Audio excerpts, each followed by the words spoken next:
Picking up with question number 8, as we're looking at the midterm review, a lot of you made, in a lot of ways, what I would call a careless error, perhaps because you were working through the problems too fast, not reading them carefully. So I wanted to review those because you will see this information again on your final exam.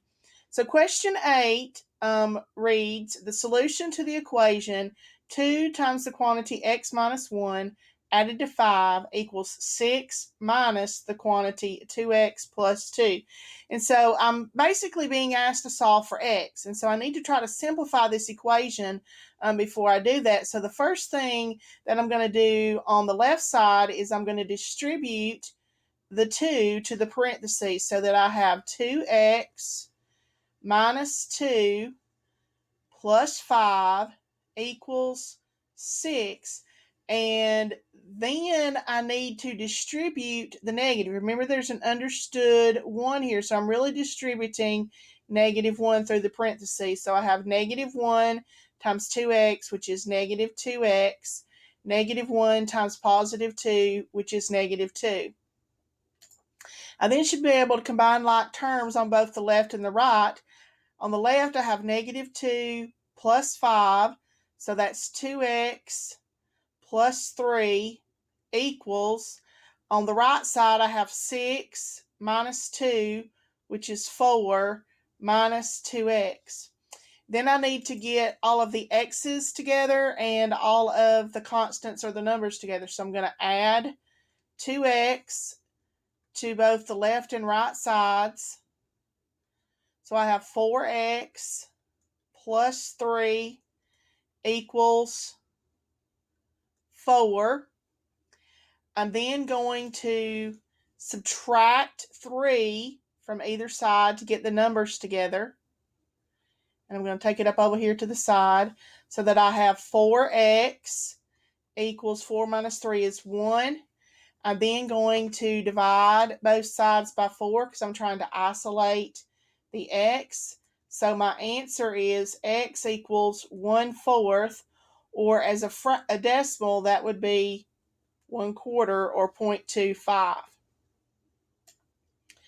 Question 9 is a similar question, except it is an inequality rather than an equation. So we have negative 5x minus 29 is greater than 2 times the quantity x minus 4. So the first thing I'm going to do is I'm going to distribute the 2 that's on the right side. So 2 times x is 2x.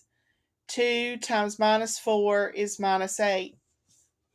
And again, then at that point, I need to get all of my variables together and all of the constants together. So I'm going to subtract 2x from either side so that I have negative 7x minus 29 is greater than minus 8 or negative 8. Then I need to get the constants together. So I'm going to add 29 to either side. So I have negative 7x is greater than positive 21. Then I need to divide both sides by negative 7. And I think this is where a lot of you guys are making a mistake. Remember, with inequalities, if you multiply or divide by a negative number, you have to invert or flip the inequality symbol. So when I do that, I have x is less than negative 3. And then we eventually have to write the answer in interval notation. It may help you to think about it on a number line first. So on a number line, it is less than, okay? It does not include the value of negative 3. So there would be a big old hole at 3, and I want to be less than, and less than points to the left. So in interval notation, we always read the number line from the left-hand side to the right-hand side, from the smallest to the largest. So I have parenthesis. We start at negative infinity. We go all the way up to negative 3, and it's not included, so it's a parenthesis. So the answer is the interval from negative infinity to negative 3. All right, number 10 says the equation 2x squared plus 7x equals 15 has two solutions. It tells you there are two solutions, but only one of them is an integer. Now, an integer, remember, is a whole number, so there's no fraction or decimal, and it can be positive or negative. And so they wanted you to only give the integer solution. Now, remember, because this is a quadratic, it has an exponent of 2. You can either factor, use quadratic formula. You could complete the square, but I don't know why you would do that. So either way, whether I factor or use quadratic formula, it has to be set equal to 0. So I'm going to set 2x squared plus 7x equal to 15. The first thing I'm going to do is get it set equal to 0 by subtracting 15 from either side, which gives me 2x squared plus 7x minus 15 equals 0. Now, I tend to try to factor first, so if I factor this, which I think it is factorable, we would have 2x times x. We would have 5 and 3, because 2 times 5 is 10, minus 3 would give me 7, and I need a positive and a negative. So I know that either 2x minus 3 equals 0 or x plus 5 equals 0. Now remember, I'm only looking for the integer solution. If I solve this first one and I add 3 to either side, I have 2x equals 3, and then I divide both sides by 2. Let me see if I can squeeze that in there. We have x equals 3 over 2. Well, that's a fraction, so that's not an integer. And although it is a solution, it is not the answer that I should input into the computer, because the computer wants the integer. If I solve x plus 5 equals 0 by subtracting 5 from either side, I get x equals negative 5, which is a whole number. It's negative, which is acceptable. So the answer, because I'm looking for the integer solution, is going to be negative 5. Now, again, that's not to say that positive 3 halves is not a solution. It is, but it is not the one you're asked for, so be careful. One of the questions that practically all of you missed on the midterm is this question, question 11. The solutions to x squared plus x plus 2 equals 0 are. And so you're looking for, it says are, so that implies you're looking for more than one solution. Again, because it's a quadratic, we know it's either going to factor or we have to use quadratic formula. If we try to factor this, I don't think we can find a pair of numbers that will multiply to 2 and add to 1, because the only pair of numbers you have are 1 and 2. 1 plus 2 is not 1. 1 plus 2 is 3, so it doesn't factor. So that tells me that I want to use the quadratic formula, which was listed in the formulas at the beginning of the midterms. Remember, it is x equals opposite of b plus or minus the square root of b squared minus 4ac all over 2a. Guys, you didn't even have to memorize the formula. It was at the beginning of the test. Okay, so looking at my equation, remember the a is the number in front of the squared term, which in this case is an understood 1. B is the number in front of the x, which again is an understood 1. And c is the constant. And so it becomes a plug and chug problem. So I would have the opposite of positive 1 plus or minus the square root of positive 1 squared minus 4 times positive 1 times positive 2, all divided by 2 times positive 1. All I did was plug my numbers in for A, B, and C. Then I'm going to come back and I'm going to do the math.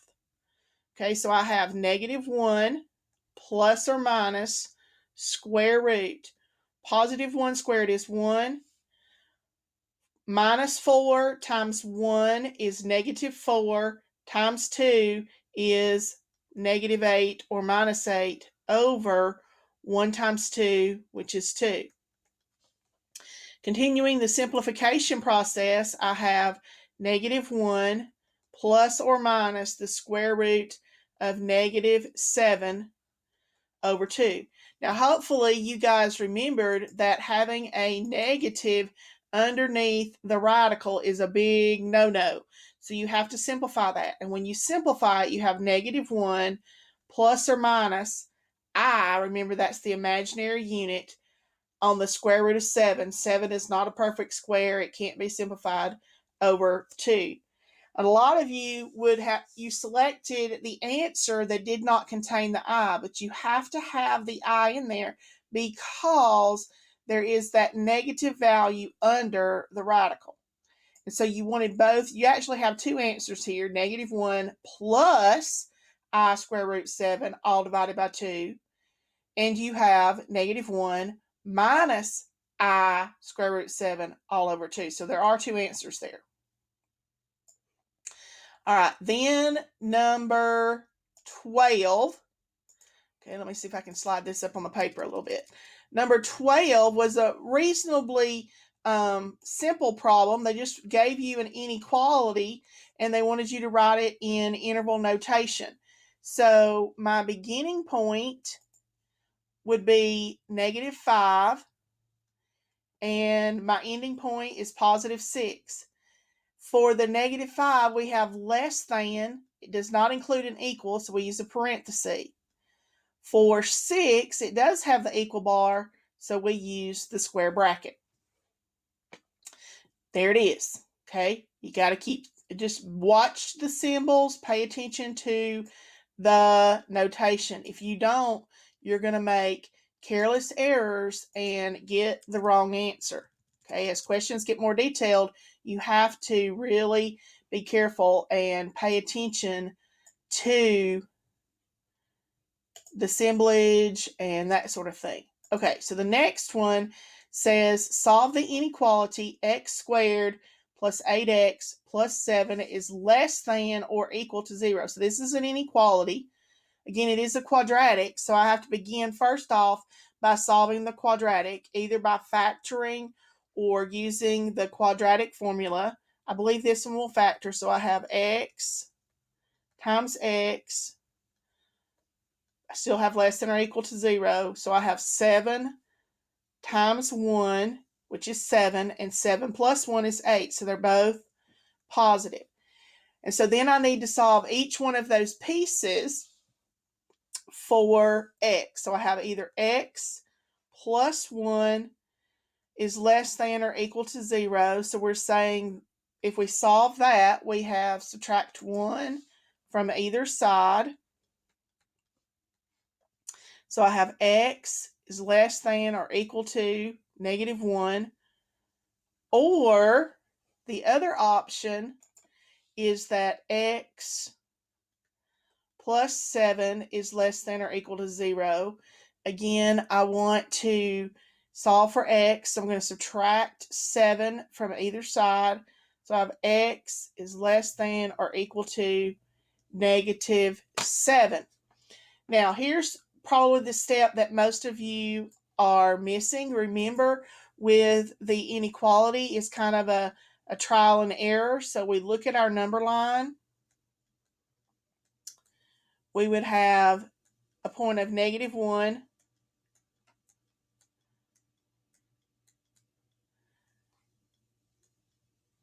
Okay, so we need to kind of figure out, remember, we look at those key points, and it can be equal to negative 7, so we could have a colored in dot, and it can be equal to positive 1. And so remember, that kind of divides your number line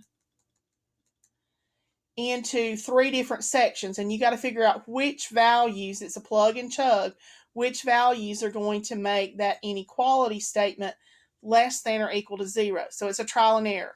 So let's say for a value less than -7, let's say I choose -8.